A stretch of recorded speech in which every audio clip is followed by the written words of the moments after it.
It's that time of year again. Everyone knows when it's time to take a look back at everything you did in the past year and regret. For me, that day is June 25th, because someone thought June 26th was pushing it. People tell me, oh, you should go see a doctor to check on all that regret. And I would tell them I already have, but I think it made me regret a whole lot more. Luigi, need I say more?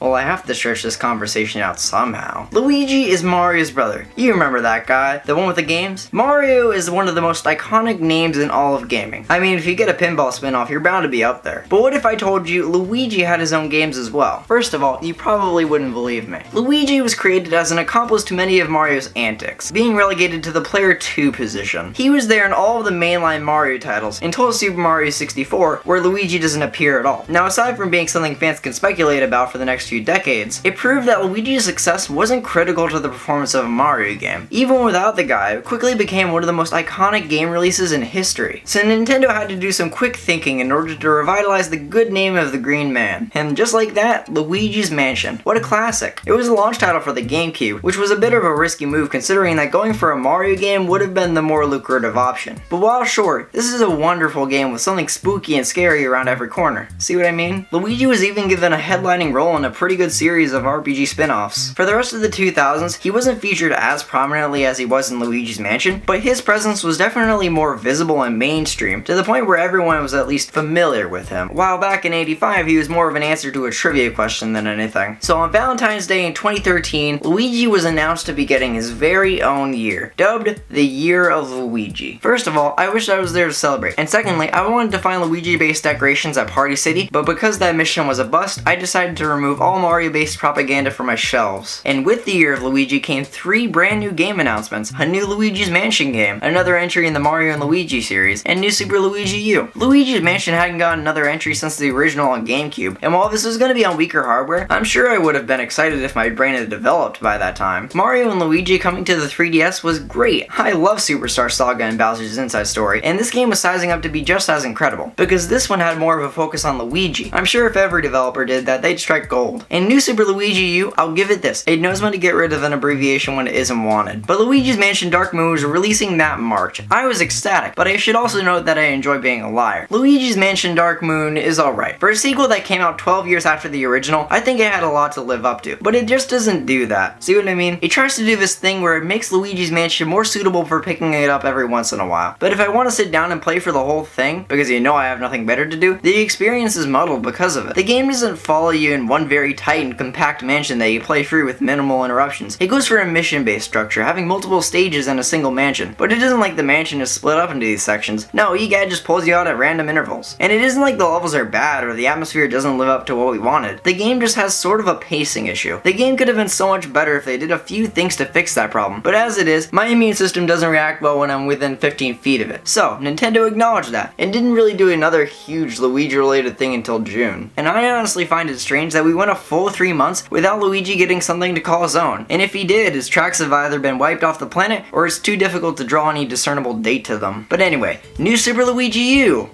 is actually one of the best games on the Wii U. Yeah, but is that because of Luigi or the gun pointed to my head? It's actually neither.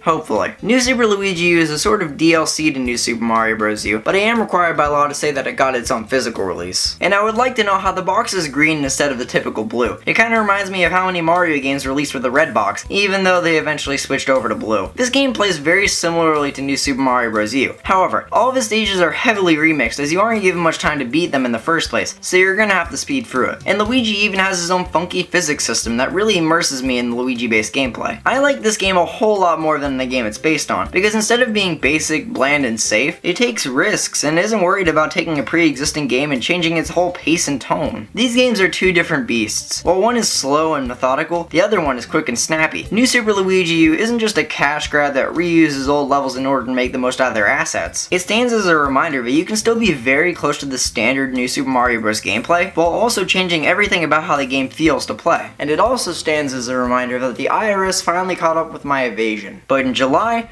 Mario and Luigi Dream Team. It's good. Not as good as Superstar Saga, Bowser's Inside Story, and not even Partners in Time, but I can at least say that I like the game a fair bit. It just has the same pacing problems that I felt plagued Dark Moon. Much of the game is filled with needless fetch quests, exploring the land for several smaller things in order to make one big thing. It extends the runtime of the game considerably, and coming off of Bowser's Inside Story, where everything in that game felt like it was important to the story, it feels like a bit of whiplash. But the game still is a fair bit likable about it. The giant battles are really fun, and honestly I had no doubt they wouldn't, because they were developed specifically by Goodfeel. They got the Wario Land Shaker guys in on this, not to mention that when you get down to it, it still has the old Mario and Luigi gameplay, just with some new Luigi gimmicks that are too numerous to tackle, at least for now. But I have to say that I really like the two 3DS models that are based off this game. This one is much more tame, with Luigi and Mario being the focus on the front, but the Year Luigi branding is still on the back. I think I prefer the Japan exclusive model though. The amount of Luigis on offer here shouldn't go understated. August might have been an empty month in terms of Luigi games, but this month had the most Luigi activities by a long shot. On August 12, 2013, the Chicago Brown Line was rethemed into a twisted, Luigi-looking version of itself. And if you boarded the train on that day from 6 AM to 7 PM, you had the chance to meet Luigi himself. I would have given away both of my kidneys just to be on that train. Or I would say that if I hadn't already sold both of them for Virtual Boy Wario Land. And on top of that, if you were at the Clark and Lake station, you had the opportunity to walk up to a demo kiosk and play new Super Luigi U. I should really look into growing back my kidneys. But after looking it up, apparently Clark and Lake Station is an L station. Now I know next to nothing about trains, but that makes this even more hilarious. Luigi even took over Nintendo of America's Twitter account on the same day to deliver some in-character messages about the landscapes of Chicago, as well as that the Luigi train would only be available until September 8th. But later that same month, Nintendo would make an official video titled Finding Luigi. I didn't expect much going into this, but it definitely wasn't what I expected at all. It starts off as a pseudo-documentary on how Luigi is a legend of parkour and is an icon in his field, even managing to squeeze a few cameos that I couldn't help but point and laugh at. But then it turns into this weird comedy where the two people that produced the documentary set out to find Luigi in order to interview him. Trust me, you aren't gonna find him. I've been looking for years. It is one of the strangest marketing stunts that Nintendo has ever pulled off. Even I didn't understand its full magnitude until I went to watch it for myself. And the last piece of Luigi related news this month was the Year of Luigi's Sound Selection, a Club Nintendo reward exclusive to Japan. It features a variety of Luigi-based tracks from his history, even though most are just from Luigi's Mansion. Still, it's a cool thing that they do to celebrate Luigi's career as an incredible musician. The next few months were soft, nothing as barren as April or May, but after the exhilarating ride that was August, it was clear that the Year of Luigi had peaked. October had a Year of Luigi coin released as a Club Nintendo reward in Europe and Australia. I don't know what I'd do if I actually had the thing, but at least it looks nice. November saw the release of Luigi Bros through the title screen of Super Mario 3D World after defeating the final boss. It's just a ROM hack of the original Mario Bros, but with Luigi sprites, meaning that it is automatically better. No titles were announced to be releasing as the Year of Luigi closed out during this time, which honestly scared me more than anything. Was Nintendo truly going to do nothing about the decaying state of Luigi's very own year? Surprisingly, no. A Nintendo Direct held in December announced that the Year of Luigi was being extended to 2014, a huge announcement for all of those who still had hope left in their hearts. And it was announced that Luigi was going to get his very own medical license. It's been a long time coming if Wario could do it before him. It was cool that they were extending the Year of Luigi, but I can also say that it was a bit worrying as to how much Luigi they had left in store. There was a figurine released as a high-priced Club Nintendo reward, and I just love how it looks. It's super detailed and so cool, but everyone knows I like complimenting things I don't own. Just ask everyone. Dr. Luigi released in January, and I don't know if I'm in the minority on this one, but this is my favorite Dr. Mario game. Now at the end of the day, all Dr. Mario games are the same, which is why you don't see anyone going on the internet spilling their feelings out for Dr. Mario Miracle Cure. Any one of them could be your preferred version, and there's a very low chance that Angry Malware Express fans will storm your house. I said there was a low chance, that doesn't mean there's no chance at all. Dr. Luigi is everything you could ever want in a Dr. Mario game, aside from,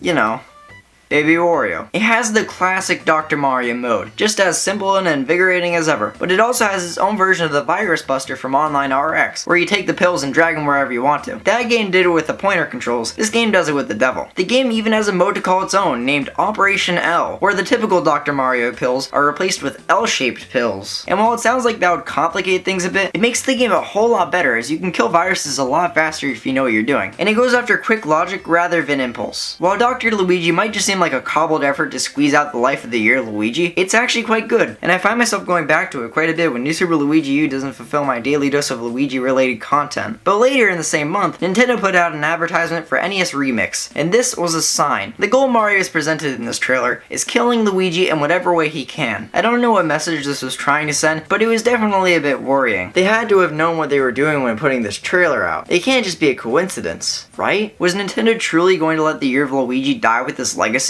Surprisingly, yes. In February, it was announced that the year of Luigi would be coming to an abrupt end on March 18th of 2014, and you'd think that they would have at least one last title to celebrate Luigi. Just one measly, insignificant thing. But as the days came and went, there was nothing said on the subject. There was an eShop sale in March, but it was mostly for St. Patrick's Day. They probably just slapped Luigi's face on it at the last minute. And on March 18th, 2014, the year of Luigi was over. It was fun while it lasted. We got some really cool and fun games out of it, some being better than they had any right to be. But after January and February had no new announcements, the writing was on the wall that Luigi's time in the spotlight was gone. And will we get another year of Luigi someday? It's always a possibility, but it isn't likely. However, the very next month, Super Luigi Bros. Was playable for NES Remix 2 via the title screen. Looks like someone's late to the party.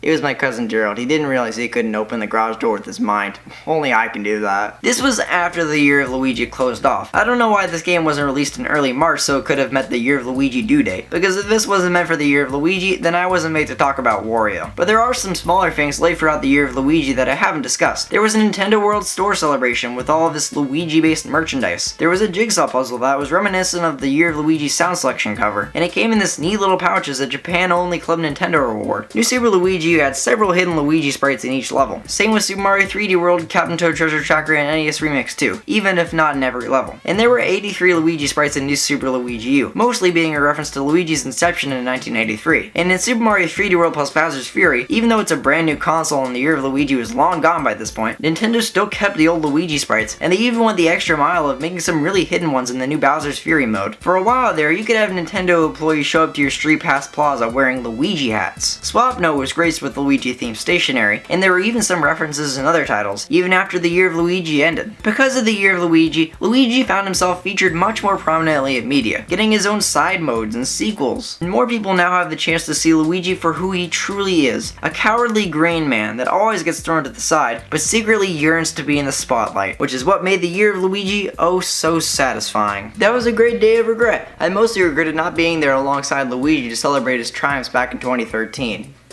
But is there still anything left for me to regret? No, just Nintendo.